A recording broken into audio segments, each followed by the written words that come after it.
সুপ্রিয় শিক্ষার্থীবৃন্দ, সবাইকে শুভেচ্ছা।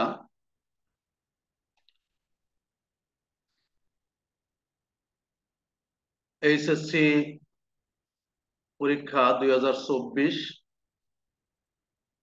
আজকে 6 নম্বর সৃজনশীল প্রশ্ন উত্তর নিয়ে আলোচনা। বিষয় ভূগোল, প্রথম পত্র।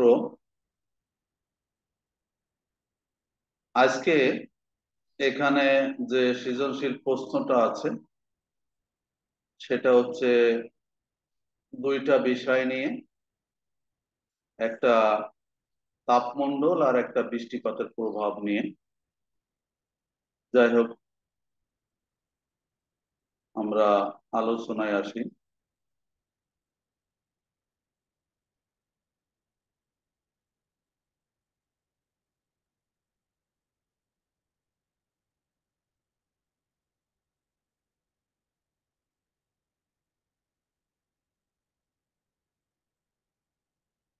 এখানে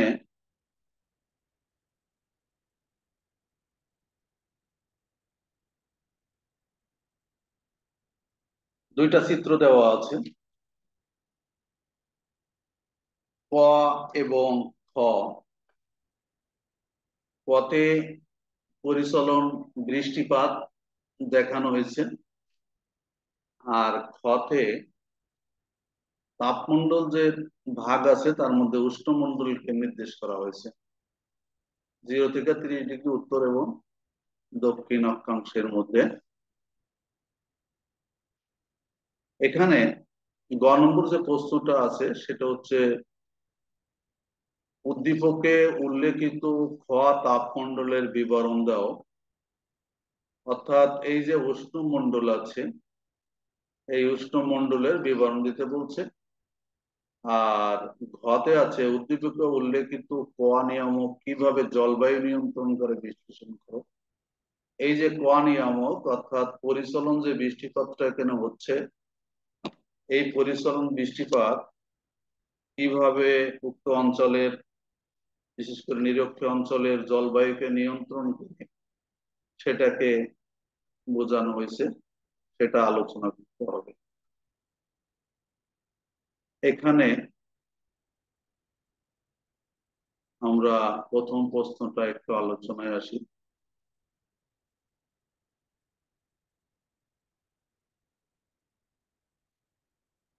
গ উদ্দীপকে উল্লেখিত খ তাপমণ্ডলের বিবরণ দাও। এখানে এই যে প্রশ্নটা আছে, উদ্দীপকে উল্লেখ খ বলতে পৃথিবীর তাপ বলয়ের একটি অর্থাৎ উষ্ণমণ্ডলকে বোঝানো হয়েছে, যে কথাটা আমি আগে বললাম। নিম্নে তা বর্ণনা করা হলো।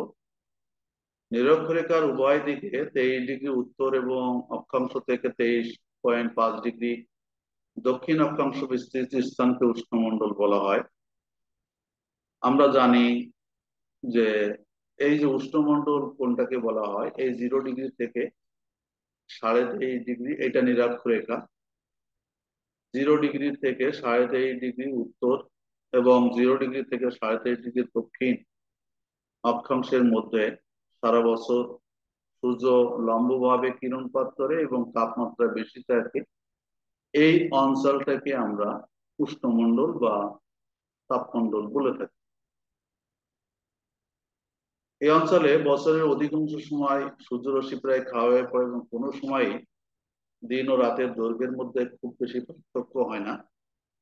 এই অঞ্চলটির উত্তর সীমানায় কর্কটক্রান্তি রেখা, দক্ষিণ সীমানায় মকরক্রান্তি রেখা অবস্থিত। অঞ্চলটির বার্ষিক উষ্ণতার পরিমাণ 27 ডিগ্রি সেলসিয়াস।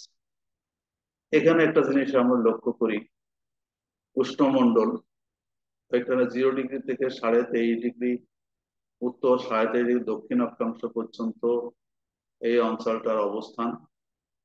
এখানে প্রথম হচ্ছে সূর্য এখানে সারা বছর লম্বভাবে কিরণপাত করে, বিধায় এখানে তাপমাত্রা বেশি থাকে।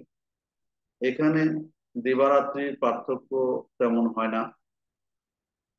এই অঞ্চলের, এই নিরক্ষরেখার এই যে উষ্ণ অঞ্চলের উত্তরও আছে কর্কট ক্রান্তি রেখা আর দক্ষিণে আছে মকর ক্রান্তি রেখা।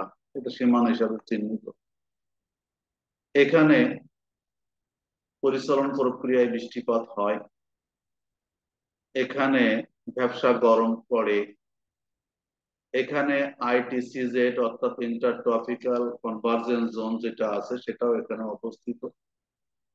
এখানে বার্ষিক গড় এই অঞ্চলের বার্ষিক গড় বৃষ্টি মানে তাপমাত্রা যদি ধরা হয়, সেটা হচ্ছে গড় তাপমাত্রা হচ্ছে 27 ডিগ্রি সেলসিয়াস। যাই হোক, এতটুকু আলোচনা করলে এই প্রশ্নের উত্তরটা হয়ে যাবে। যাই হোক, আমরা পরের প্রশ্নের উত্তরে চলে আসি। পরের যে প্রশ্নটা আছে, সে প্রশ্নটা হচ্ছে যে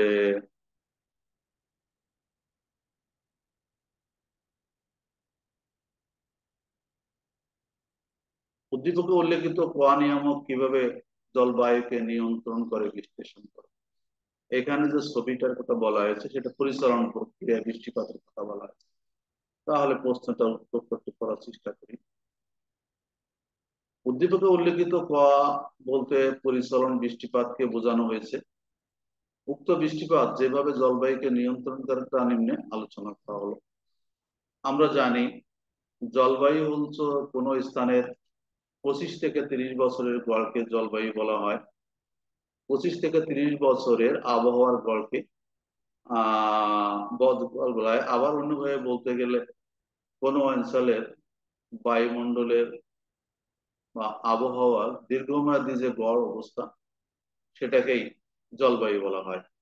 অর্থাৎ কোন স্থানের তাপ, চাপ, আর্দ্রতা, বায়ু প্রবাহ, বায়ুপাত ইত্যাদির যে দীর্ঘমেয়াদী গড় অবস্থা তাকেই জলবায়ু বোঝানো হয়।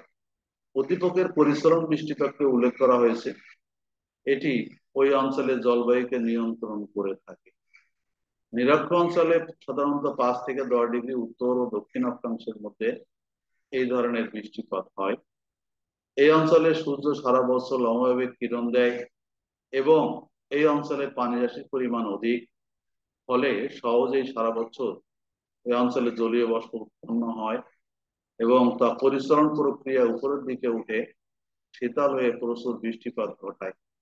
এর ফলে এই অঞ্চলের তাপমাত্রা, বায়ুর আর্দ্রতা, বায়ু প্রবাহ প্রভৃতির উপর প্রভাব পড়ে। সুতরাং পরিচলন বৃষ্টিপাত হয় বলে ওই অঞ্চলের জলবায়ু চরমভাবাপন্ন হয় না, অর্থাৎ জলবায়ু অনেকাংশে নিয়ন্ত্রণ করে থাকে। এখানে সহজ কথা বলি, নিরক্ষীয় অঞ্চল যেখানে সারা বছর সূর্যটা লম্বভাবে কিরণপাত করে, এখানে জলভাগের পরিমাণ বেশি হওয়ায় এখানে দিনের বেলায় যে তাপ পড়ে সকালে, এখানে জলীয় বাষ্পপূর্ণ বায়ু স্থল ভাগের দিকে প্রবাহিত হয়, অর্থাৎ দিনের বেলায় এখানে সমুদ্র বায়ু প্রবাহিত হয় এবং সেই সমুদ্র বায়ু প্রবাহিত হওয়ার ফলে প্রচুর পরিমাণে জলীয় বাষ্প থাকে এবং এখানে এই স্থল ভাগে প্রতিদিন বিকাল বেলা এখানে পরিচালন প্রক্রিয়ায় বৃষ্টিপাত হয়।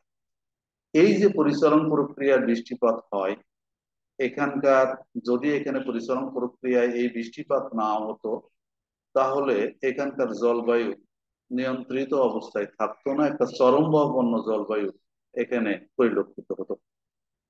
এই যে প্রচুর পরিমাণে বৃষ্টিপাত হয় প্রতিদিন পরিচালন প্রক্রিয়ায়, এই পরিচালন প্রক্রিয়ায় বৃষ্টিপাত হওয়ার ফলে এখানকার তাপমাত্রা সহনীয় অবস্থায় থাকে, বাতাসে বায়ুর আর্দ্রতা প্রচুর পরিমাণে থাকে, বায়ু প্রবাহ এটাও স্বাভাবিক অবস্থায় থাকে এবং এরপরে প্রভাব ফেলে।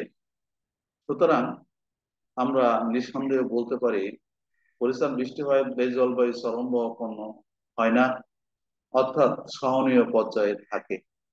অর্থাৎ এখানকার জলবায়ুকে অধিকাংশই এই বৃষ্টিপাতটা নিয়ন্ত্রণ করে থাকে। আমরা নিরক্ষীয় জলবায়ু যখন পড়েছি, তার বৈশিষ্ট্য যখন দেখেছি, তখন কি দেখেছি মালয়েশিয়া, ইন্দোনেশিয়া, এই যে দক্ষিণ পূর্ব এশিয়ার কিছু অংশ, এই যে অঞ্চলগুলাতে, তারপরে আমাজন নদীর অববাহিকা অঞ্চল, কঙ্গো নদীর অববাহিকা অঞ্চল, এই অঞ্চলগুলোতে প্রচুর পরিমাণে এই বৃষ্টিপাত হয় যদি বৃষ্টিপাত না হতো তাহলে এখানকার আবহাওয়াটা, জলবায়ুটা চরম ভাবাপন্ন হতো, মানুষ এবং প্রাণী ও উদ্ভিদের বসবাসের একটি অনুপযোগী এলাকাতে পরিণত হতো। তো যাই হোক, আমরা এখানে বুঝলাম যে এই বৃষ্টিপাত হয় বলে এখানকার জলবায়ু অনেক অংশেই নিয়ন্ত্রিত থাকে এই পরিচলন বৃষ্টিপাতের দ্বারা। যাই হোক, আমি দুটো প্রশ্নেরই একটু সংক্ষিপ্ত আলোচনা করার চেষ্টা করলাম, এতটুকু লিখলেই হবে। ধন্যবাদ সবাইকে। আজকের মতো আমি সবাইকে ধন্যবাদ জানিয়ে এখানে শেষ করছি। আল্লাহ হাফিজ।